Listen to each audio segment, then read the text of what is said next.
सोचिए, क्या 100 अलग-अलग तथ्य मिलकर एक पूरे राष्ट्र की कहानी बता सकते हैं? बिल्कुल, और आज हम यही करने जा रहे हैं। ये सिर्फ जानकारी के कुछ टुकड़े नहीं हैं, ये तो वो धागे हैं जिनसे भारत की पहचान का ताना-बाना बुना गया है। तो सबसे बड़ा सवाल यही है कि किसी देश की पहचान बनती कैसे है? क्या ये सिर्फ नक्शे या बॉर्डर से तय होती है? नहीं, इसकी जड़ें तो कहीं ज्यादा गहरी है, उसके इतिहास में, उसकी जमीन में और हम सबके दिलों में।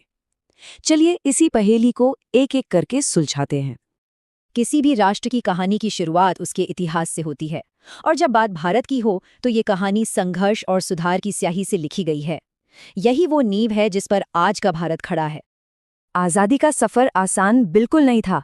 इसकी पहली चिंगारी जली 1857 में सिपाही विद्रोह के साथ। फिर 1905 में बंगाल का विभाजन हुआ, जिसने पूरे देश को झकझोर का एक कर दिया। इसके बाद आया 1919 का दमनकारी रॉलेट एक्ट और फिर 1942 का भारत छोड़ो आंदोलन। ये वो पड़ाव थे जिन्होंने आज़ादी की लौ को कभी बुझने नहीं दिया। और देखिए, इतिहास सिर्फ लड़ाइयों से नहीं बनता, ये बदलते हुए राजवंशों की भी कहानी है। एक दौर था लोधी वंश का, जिसकी नींव रखी बहलोल लोदी ने, और फिर आगमन हुआ बाबर का, जिसके साथ मुगल साम्राज्य की शुरुआत हुई। ये सिर्फ सत्ता का बदलाव नहीं था, बल्कि भारत के नक्शे पर एक नए अध्याय का आगाज था। एक राष्ट्र का चरित्र सिर्फ राजा महाराजा नहीं बनाते, बल्कि वो आवाजें बनाती हैं जो बदलाव लाती हैं। चाहे वो दिल्ली पर राज करने वाली पहली महिला रज़िया सुल्ताना हो, या समाज को नई राह दिखाने वाले स्वामी दयानंद सरस्वती और राजा राम मोहन राय। और हाँ, महात्मा गांधी, जिन्होंने सत्याग्रह का पहला प्रयोग दक्षिण अफ्रीका में करके दुनिया को दिखाया कि सबसे बड़ी लड़ाई बिना हथियार के भी जीती जा सकती है। ये संख्या अपने आप में एक कहानी है। 2 साल, 11 महीने और 18 दिन, ये वो समय है जो भारत का संविधान लिखने में लगा। जरा सोचिए, इतनी मेहनत और इतने विचार विमर्श के बाद बना है दुनिया के सबसे बड़े लोकतंत्र का संविधान। और इस बड़े काम के पीछे 2 मजबूत स्तंभ थे। एक, संविधान सभा के अध्यक्ष डॉक्टर राजेंद्र प्रसाद, और दूसरे भारत के लौह पुरुष सरदार वल्लभ भाई पटेल, जिन्होंने बिखरी हुई रियासतों को एक करके अखंड भारत की नींव रखी। तो ये थी इतिहास की बात, जिसने हमारी नींव रखी। लेकिन जिस जमीन पर यह देश खड़ा है, उसकी कहानी भी उतनी ही विशाल है। चलिए अब भारत के भूगोल के इस बड़े से कैनवस पर एक नजर डालते हैं। भारत का भूगोल कितना विविध है, इसका अंदाजा इन बातों से लगाइए। क्षेत्रफल के हिसाब से सबसे बड़ा राज्य है राजस्थान। देश की सबसे लंबी नदी है गंगा। दुनिया की सबसे ऊंची चोटी माउंट एवरेस्ट हमारे हिमालय का गौरव है। और सुंदरबन का डेल्टा तो दुनिया में सबसे बड़ा है। इस धरती के कुछ हिस्सों को तो बड़े प्यारे नाम मिले हैं, जैसे केरल, जिसे मसालों का बगीचा भी कहते हैं, और यहीं से मॉनसून देश में दस्तक देता है। वहीं दक्षिण में बहने वाली गोदावरी नदी को दक्षिण गंगा का दर्जा दिया गया है। और यहाँ की जमीन पर विरोधाभास भी देखिए। एक तरफ है दुनिया की सबसे पुरानी पर्वत श्रृंखलाओं में से एक अरावली, तो दूसरी तरफ है दुनिया का सबसे ऊंचा युद्ध क्षेत्र सियाचिन ग्लेशियर। एक तरफ प्राचीनता, तो दूसरी तरफ है आधुनिक चुनौतियां। तो हमने इतिहास और भूगोल की बात कर ली। अब सवाल ये है कि इतना बड़ा देश चलता कैसे है? वो कौन से नियम हैं जो हम सबको एक साथ जोड़े रखते हैं?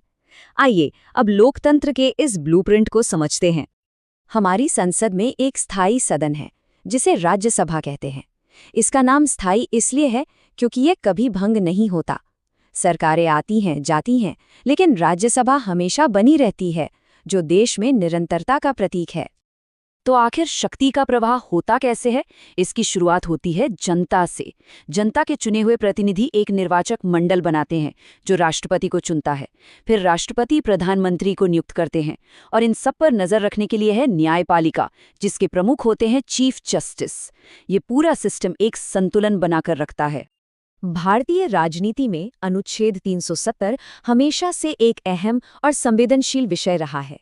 ऐतिहासिक रूप से इसने जम्मू और कश्मीर को एक विशेष दर्जा दिया हुआ था, लेकिन अगस्त 2019 में एक बड़े फैसले के तहत इस विशेष दर्जे को समाप्त कर दिया गया, जिसने इस क्षेत्र के लिए एक नए अध्याय की शुरुआत की। और अंत में सारी बातों का सार बस एक ही है। लोकतंत्र में शक्ति का असली स्रोत जनता ही होती है। सारी शक्ति जनता से ही आती है। तो इतिहास, भूगोल और राजनीति से आगे बढ़ते हैं।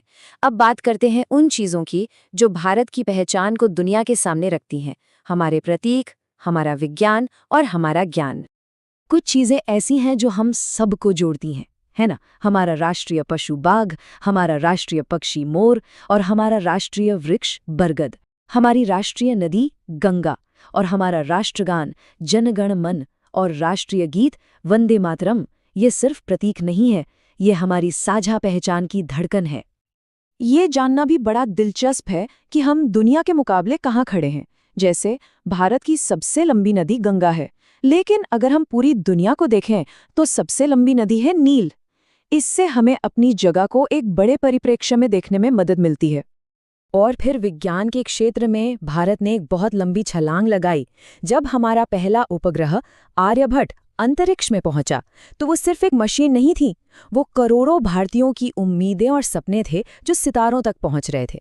वहीं से भारत के अंतरिक्ष युग की शुरुआत हुई थी। तो हमने देखा कि कैसे इतिहास, भूगोल, राजनीति और विज्ञान के ये 100 तथ्य मिलकर भारत की एक पूरी तस्वीर बनाते हैं। ये सिर्फ जानकारी नहीं है, बल्कि ये हमारे राष्ट्र की एक सामूहिक स्मृति है। अब जरा सोचिए, इन सभी यादों में से वो कौन सा एक तथ्य है जो सबसे ज्यादा मायने रखता है?